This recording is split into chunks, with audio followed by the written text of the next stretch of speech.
She cheated and I'm finding out and it hurts. Good day, everyone. I, 34-year-old male, discovered my wife, 33-year-old female, in our bed with another man. For the benefit of my sanity, I'll refer to my wife as Ellie and my best buddy as Omar. Not our real names. Ellie and I met in college and clicked right immediately. When we first started dating, I wasn't very aggressive. In fact, it was her exhibiting interest and desire in me that caused me to begin to appreciate myself and work through a slew of issues. I was simply a hard-working, nerdy, clever person who had never had much luck with women. It seemed almost unbelievable to me that someone as intelligent and beautiful as her would show as much interest in me as I did in her. We both always been driven, which led to us each starting our own little enterprises by the time we left college. We moved in together after college and married a year later. We had a pretty strong marriage, in my opinion. We'd been through family tragedies, professional problems, and minor and huge arguments, and we'd always managed to work through it all, and I believe it made us stronger. Ellie has always had a broad social circle that included a good number of guys, but I never gave it much attention because she never did anything that raised red lights because all social events seemed to always be with a large mixed group, and I grew to trust her closest friends. As our 10-year anniversary approached, I decided to bring up the subject of starting a family. We had chosen early on in our relationship to compromise on the size of our family. I wanted kids, she wanted none or at most one, so we settled on one. Now, 10 years into our marriage, financially stable and thinking about how healthy I thought our relationship was, I broached the subject. I can't help but think that my actions may have triggered this entire line of events. She told me around 3 months ago that she was going out with her buddies to have some fun. She basically told me she needed to relax since she was freaked out over me asking about having children again. That night, at 4 a.m. she returns, and our bedroom is entirely dark from then on. In our relationship, Ellie has always initiated as much as I have, if not more frequently, and except for brief periods when we were traveling, I can't see us ever lasting more than 5 days without any type of intercourse. She starts going out more, guarding her phone, ignoring me, and doing things I've never seen her do before. After about 3-4 weeks of this, I talk to my best friend, Omar, and he directs me to Reddit, where I begin reading. I eventually feel I need to do something about it, because it's starting to bother me. I don't just want to trust her. I prefer to trust my wife, and I have to trust her. Needless to say, I get my hands on her phone and start checking her calls and texts, feeling like a monster invading her privacy. One of the new folks in her social circle turns out to be an old high school love from before we were together. The more I dug, the more I discovered. I suppose the fact that I'd always trusted her entirely made her more relaxed about concealing the affair. I discovered that he had attended that party a month before, and they had spent the entire night catching up, and ended up kissing, not even really disguising it from her entire circle of people, and then conveniently walking to the restroom at the same time. All I'd felt up to this point was a huge pit of uneasiness in my stomach, a part of me attempting to cling on to the idea of the lady I believed I'd married, a kind of self-delusion. But the anger and despair become overwhelming, exacerbated by the fact that she appears clueless to my sudden apathy. She didn't notice I'd ceased making romantic gestures. I felt like I was breaking down on the inside. Finally, about a month ago, I decided to catch them in the act, and I told Ellie I was going to visit my cousin for the weekend. He lives 3 hours away, but instead I went to stay with Omar, who has been assisting me in recording and copying everything. I waited, and sure enough, she took him to our house and placed him in our bed. I crept inside the home and made my way to our room, and the sounds confirmed my suspicions. They were so engrossed in it that they didn't notice me standing outside the door, capturing them with my phone. I literally felt something inside of me snap, like if something in my spirit snapped so loudly that I could hear it.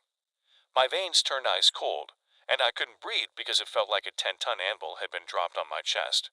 I became numb. Because I only recall sections of the next few minutes, I can only tell you what Omar says happened in this section. According to Omar, whom I had brought as a witness, I walked over to them, yanked the guy off the bed, and Omar yanked me off of him. I recall Omar pinning me to the ground. Following that, there was the expected hysteria of being apprehended. I went no contact for 5 weeks and started working with a lawyer, bracing myself for the worst. Omar acted as her point of contact throughout that period because I didn't want to talk to her. Ellie called my folks to inform them that we were having troubles. We met and talked after 5 weeks of NC. She was sorry and said it wasn't my fault because it was all her blame, her responsibility, and her decisions. We decided to seek marriage counseling to see if there was anything salvageable. I can't believe I still adore her after all of this time. I'm disgusted with myself for caring about her well-being and happiness. I really despise the fact that I now have to rethink our entire relationship.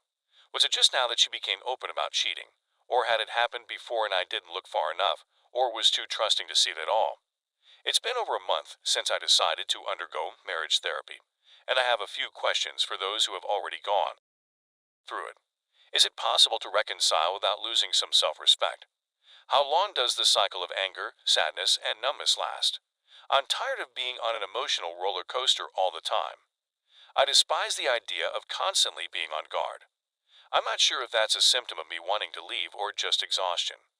To be honest, I'll take any suggestions. I adore her. I've been madly in love with her since we met in college, and I want to make it work. Is it really feasible? And if so, will it ever resemble what it used to be in any way? Update. After reading everyone's responses and letters, I took the weekend to process everything and stiffen my resolve. I realized that if I stayed with her, I would never be able to live with myself. Staying and working on it would require me to give up a big chunk of my self-esteem. I also recognize that I don't want to be in a relationship that requires me to be constantly on the lookout for symptoms of treachery. So I decided to hit the proverbial red button and destroy everything. Here's how it all played out. Monday, I awoke to an unexpected surprise. My Johnson greeted me with full attention when I opened my eyes. Guys, I can't tell you how surprised I was, given that I hadn't had morning wood since learning about Ella's affair. My body seemed to be saying, hell yeah, we're going to get this done today and be done, ready for something fresh. I literally laughed so hard when I saw it that Omar and his wife came to check on me, thinking I was having a nervous breakdown. I woke up, dressed, and called Ella's father to tell him we needed to chat. I met him approximately an hour before our main event. I was shocked at how calm I was the entire trip there. Deep down, I could still feel an ocean of feelings, but on the surface, I didn't feel anything. We sat together at a small mom and pop breakfast joint near his house. Ella's father is a good man, cheerful and witty, but most importantly, he is calm. I complimented him for how he and his wife had treated me over the years and apologized for having to have this conversation with him. He listened carefully, but when I told him why I was divorcing his daughter, he bowed his head. I could tell he wasn't angry, not at me, but at Ellie.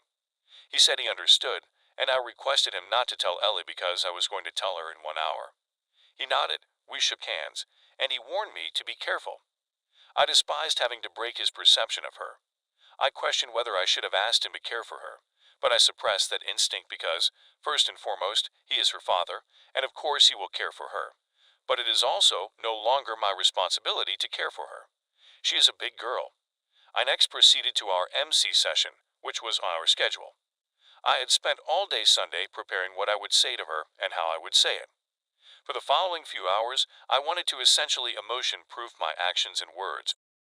I sat in the parking lot for 10 minutes, just praying. I hadn't felt like I wanted or could do anything since it all started. Ellie was wearing one of the gowns I liked her in when we sat down for MC, and for a few seconds I forgot everything. But then the visceral disdain and contempt I felt forced the desire entirely out. I let the counselor get things started, as I had done in prior sessions, and after approximately 10 minutes of her and Ellie conversing, I cut her off. Here's how it went. Myself, excuse me, but I have a few things to say to Ellie that I wanted to be able to say here, with a neutral third party. If I am interrupted at any moment, I will simply leave and that will be the end of it. Ellie, I've realized I don't need to know if this was your first time cheating. It makes no difference. I don't need to know how long it lasted. It makes no difference. I don't care how many times you cheated. It makes no difference. I'm not interested in finding out. Why? Even if there was an excellent explanation, a flawless one, it would be irrelevant. It doesn't matter what you did. What matters is that you did it. I now understand that the only facts that matter are those that are true. You would never have children with me. Ellie opens her mouth to intervene, but I start walking to the door, so she instantly backs off. You were going to drag me along for as long as it took. You had to cheat on me sooner or later. At this point, the tears begin to flow for her. You do not respect or love me. The counselor appears to be about to interject, and I reply by taking another step towards the door, which ends that. My lawyer is filing for divorce as we sit here, and your father knows the complete truth of what has been going on as of about an hour ago. Please do not contact me. Lawyers will be the only people with whom we shall communicate from now on. These are the last words we'll ever say. Bye-bye. I took the final few steps to the door and exited. As soon as I shut the door, I heard a howl that would haunt people's dreams. She ran out of the office, chasing me and trying to stop me, telling me how sorry she is, how we can have a family, and to give her a second opportunity while crying uncontrollably. I pushed by her, got in my car, and drove away. That ocean of emotions that had been quietly hiding behind it all began to roil at this point, and I was barely holding it in. I drove to my parents' house and texted Ellis, closest friends, spouses, the text message I had planned. My father was at the shop when I arrived home, but my mother could tell I wasn't feeling well. She has always been able to read me like a book. I told her I needed to tell her and her father something important, so we sat and waited. I'd like to thank Responsible Mode 114 for contacting me at this stage. We talked, and he really calmed me down. Dad arrived about 30 minutes later. I let it all out. I felt that ocean of emotions emptying and all that pain pouring out of me as I talked more. When I finished talking to my father, he just held me for 20 minutes while I cried into his shirt. When it was all over, I was exhausted yet strangely at peace. I've arranged for Omar to acquire a Harley-Davidson that he's had his eye on for a while. He has been more than a friend to me, and I intend to do all in my power to be as good a friend to him as he has been to me. I just wanted to say thank you, everyone. I never expected to get decent and reasonable counsel from strangers on the internet. I realize it will be a long road ahead, and that I will still require IC to cope with the fallout from this disaster and regain my trust. I have to hope that if I do the job, all of this sorrow, misery, and fury would fade away gradually like Roto-Rooter for my spirit. The rest of my life begins now, and I can honestly say I am looking forward to it.